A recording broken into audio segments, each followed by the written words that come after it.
এটা মাথায় রাখবেন। এবং যেটা সাজাতে হয় তো প্রত্যেক দলই এরকম সাজানো হয়। আজকে মনে রাখতে হবে আমাদের মমতার আমাদের সকলকে মিলিয়ে লড়াই করতে হবে।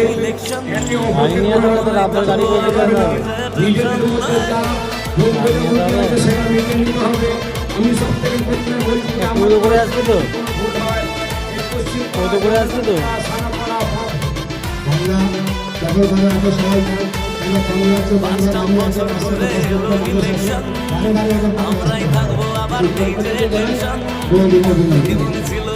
থাকবে আবার মাটি মানুষই ভরসা সবার একদিলে মানব পাখিটায় বাইরের ক্ষমতা দেখবে সবাই বাংলা বলছে বাঙালি তাই বারবার দিদিকে চাই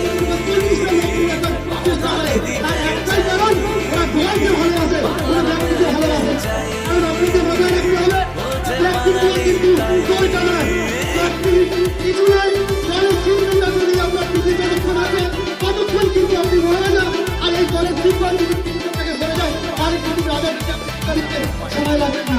তাই সিম্পলটা বেঁচে রাখলে সিম্পলটা না বেঁচে রাখলে আপনার কোনো খবর নেই। তাই এই স্থানে দাঁড়িয়ে সমগ্র কর্মী সমাজকে আমি একটাই কথা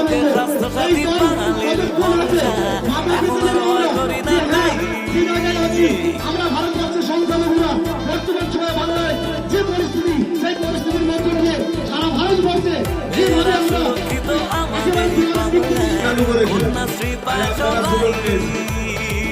আমরা লড়তে জানি বর্ষা দিদিমণি বলছে বাঙালি তাই বারবার দিদিকে চাই মমতা দিদিকে চাই বাংলার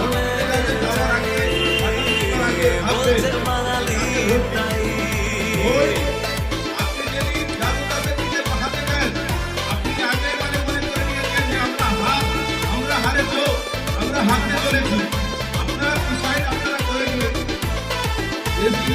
সন্ত্রাস মুছে গেছে ওরা এখন বুঝে গেছে বাহিনীকে হার মানানো কিছু নয়। দলের সিম্পলটা যদি আপনার দিকে যতক্ষণ আছে ততক্ষণ কিন্তু আপনি মরে না। আর এই দলের সিম্পল যদি ছেড়ে চলে গেছে